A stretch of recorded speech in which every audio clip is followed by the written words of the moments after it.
Hey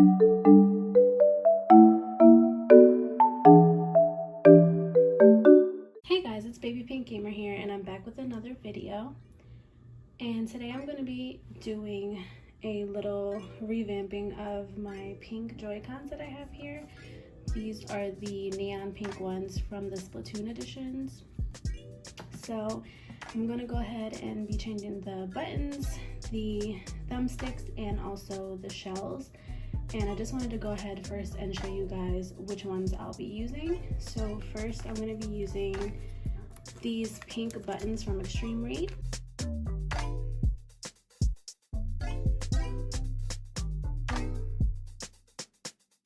This is what they look like. They're not showing the actual color that they are on camera, but they're more of like a peachy pink. These are the only ones that I was able to find that had the full set of buttons with the plus, minus, and the home and screenshot buttons. So I'm going to be using these for right now, but I will probably change them out later when I go to order some custom buttons. But so this is what they look like right now.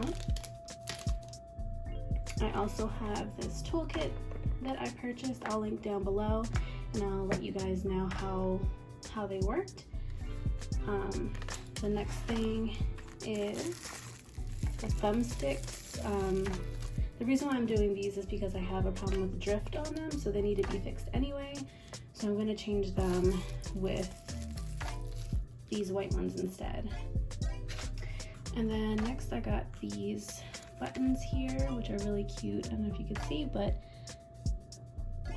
they're really cute pastel colors, and they have hearts on the right set of buttons and just the color on the left set of buttons. And they're from Top Solid, and of course they'll be linked down below as well. I thought these were super cute, so we're going to use those. And these are the shells that I'm going to be using. They're from ExtremeRate.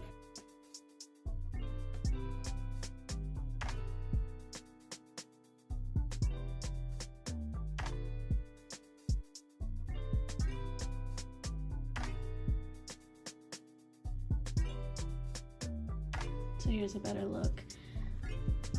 On camera they're coming up really peachy, but they're really more of like a kind of like a bubble pink type of color. This one is Cherry Pink by ExtremeRate, and they're really cute.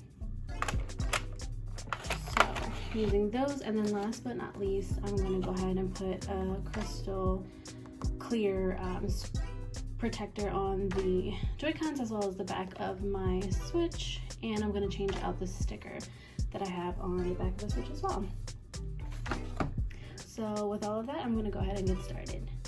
So first I'm going to start with the left Joy-Con, and I'm going to start by taking out the buttons that I'm going to use.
Okay guys, so after many customers later and a lot of struggles, I ended up finishing my Joycons.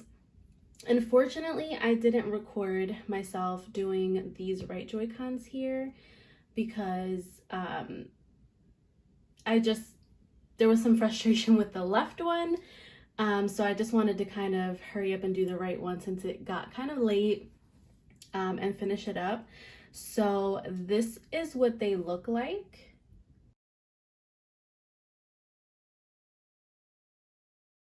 This is the left one, which I showed you guys earlier.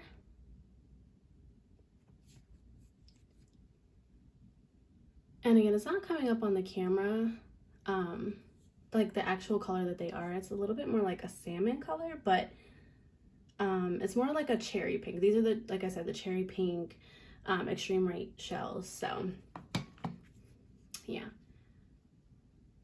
and these are the right ones. Oops.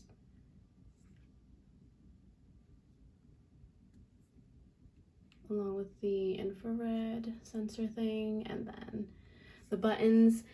So just to explain some of the issues that I came across,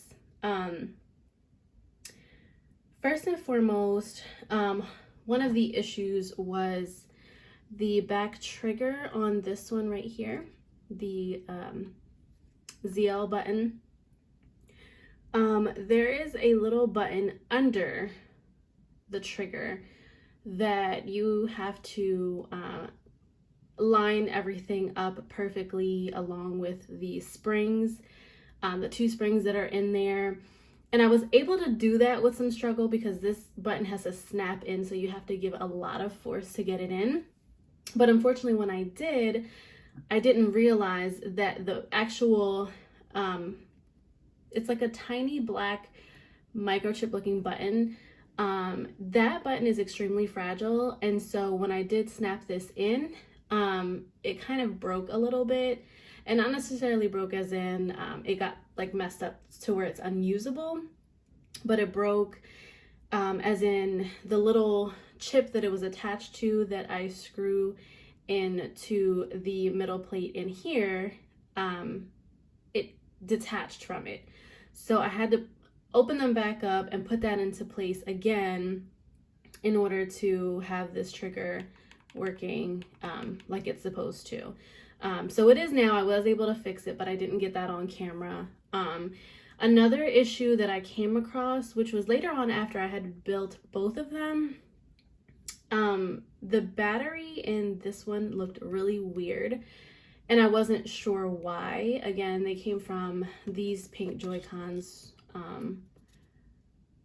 from the Nintendo Switch, the Splatoon edition, and I've had them ever since I first got my my Nintendo Switch, which was like the first year that it came out. And so the battery actually started to bulge, and I didn't realize. So later on I had to look it up because I was curious. It didn't feel right to me, and it's very dangerous if they bulge, and so I had to hurry up and take it out to make sure that it didn't explode or anything like that, and replace it with another Joy-Con battery that I had. So that was another issue that I came across. And then my last issue that I came across for both of them specifically was that when I hooked these up to the Nintendo Switch to see you know, how they worked and everything like that, because these are brand new, they were drifting really bad, both of them. This one I would press left and it wouldn't go all the way left. This one I would press right and it wouldn't go all the way, up, excuse me, and it wouldn't go all the way up. So therefore, if you're using this camera to scroll this way to the left, it wouldn't go fast. And then if you're trying to run while pressing up, you wouldn't run. So I don't really know how it fixed itself. I mean, these needed some updates, but even after I did all the updates, it still wasn't working. Really, all I did was calibrate both of these probably a million times, even though you're not supposed to. And then I ended up disconnecting them both off of the Nintendo Switch and back on again, maybe about twice. And after that, they were magically fixed. So if you have that issue where you're putting these together, you buy Thumbsticks that are brand new, you replace them.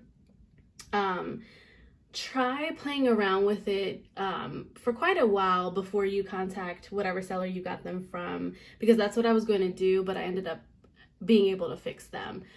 So it didn't seem like a drift problem necessarily, but more so a calibration problem. So I guess it was having some trouble calibrating or something. I'm not sure. But yeah, definitely try to play around with them and see if you can get them to work before sending them back. So yeah, that's everything I think that I had some trouble with. So this is the finished product, and then I'm gonna grab my Switch and show you guys that it works.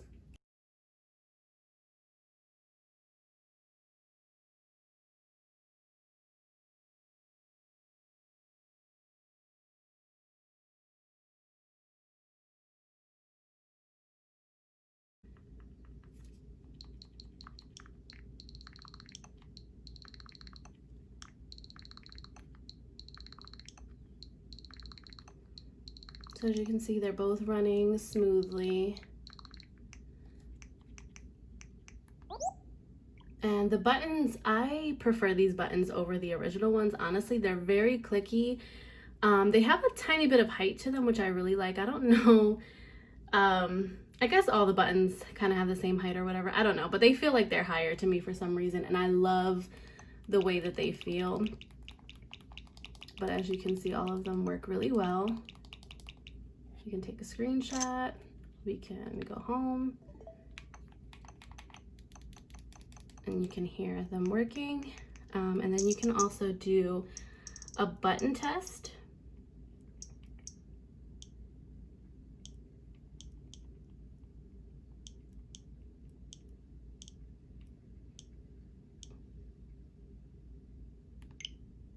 So you can test controller buttons. I don't know if you can see that. I'm sorry if you can't. Maybe I'll put the brightness up. Okay, that's better. You can test the controller buttons, so you can press all of them to make sure that they work.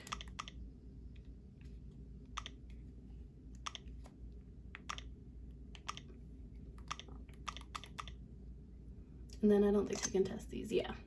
So yeah, they all work really well, and I'm really excited about them. So the last thing that I'm going to go ahead and do is I'm going to add on some grips. So I'm gonna add on some grips. I'm on the fence. I'm not sure if I want to just add on these peach ones that I got from Geekshare, or if I want to add some cherry ones on. So I'm gonna pull the cherry ones out and see, and we'll decide. Okay, so I know I said I was picking the cherry ones, but I took it off and tried the peach ones, and I honestly just prefer them so much more. So I'm gonna go ahead and keep the peach ones on here, and I'll just throw the cherry ones on my old ones so that it still has some thumb grips on there for whenever I do use them. So yeah, so now I'm just going to go ahead and put one of these clear cases on top, and then I'm going to choose a sticker for the back of my Nintendo Switch, so that way I can kind of match them a little bit more, or just make it cute. So we'll see what I go ahead and do.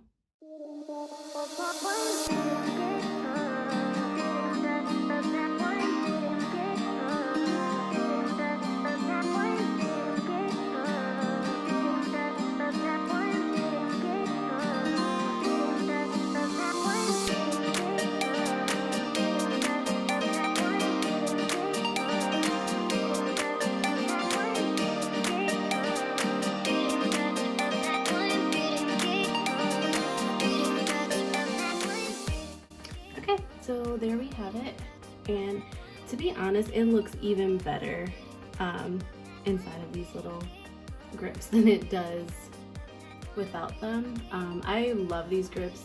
They're just more comfortable for me to use while playing, and I feel like it just gives the Joy-Cons a shine and also protection from getting messed up in any type of way. So I really do prefer these.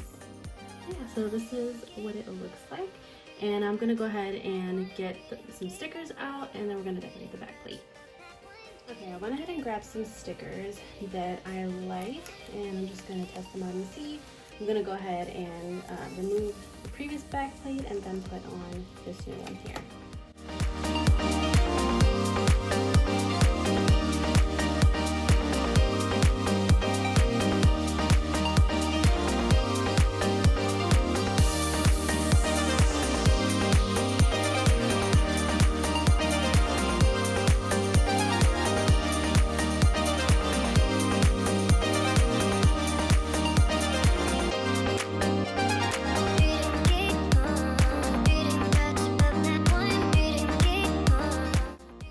So now I'm just going to go ahead and pick a sticker.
leave it as is.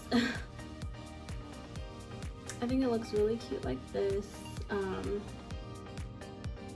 like it a lot. If I decide to add more, maybe I'll do that later, but I like it like this, and I like being able to see all of the Animal Crossing designs in the background. So yeah, I think I'm completely satisfied with it like this. Yeah, here it is.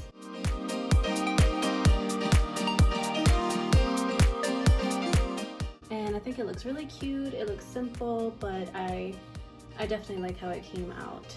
So yeah, that's the end of my video. Thank you guys so much for watching. I think the last thing that I want to mention, I forgot to mention earlier on in regards to what issues I had. The toolbox that I showed you guys before, that I said I would have linked down below, this one right here. I didn't really find much use in it, to be honest. The only thing that I found useful were these tweezers that it came with, and also these it came with 2 of these little plastic tools that you can use to pry things open with. Those 2 came in really handy, but the rest of these I didn't find any use in them. We'll see if I do later on. But the regular Phillips head screwdrivers, I think it came with like 2 in here, maybe 1, I'm not sure. That was too big for all of the screws that were inside of the Joycons. So I ended up using the tool that the ExtremeRate shells and the buttons came with. So I have 2 of these. It comes with 2 bits that you can just take off and replace. And despite the reviews, the reason why I bought the toolkit is because I saw a lot of reviews saying that they weren't that great, that it stripped their screws, but I didn't find that happen with this one. But the other tools I did. So I definitely recommend using these, or if not, finding another tool set to use instead of the one that I got. So I won't link that one down below just because I don't recommend it. But other than that, yeah, this is what it looks like. This is the finished product. I will be making some more because I do want to make another one with these buttons and maybe some glittery shells and some glittery custom clear buttons. So whenever I decide to go ahead and purchase all of those things, I'll make another video, and hopefully it'll be a lot better because I know what I'm doing now in regards to changing the shells, so that way you guys can get to see everything versus just see bits and pieces of what I did because I was struggling so much. But thank you guys so much for watching.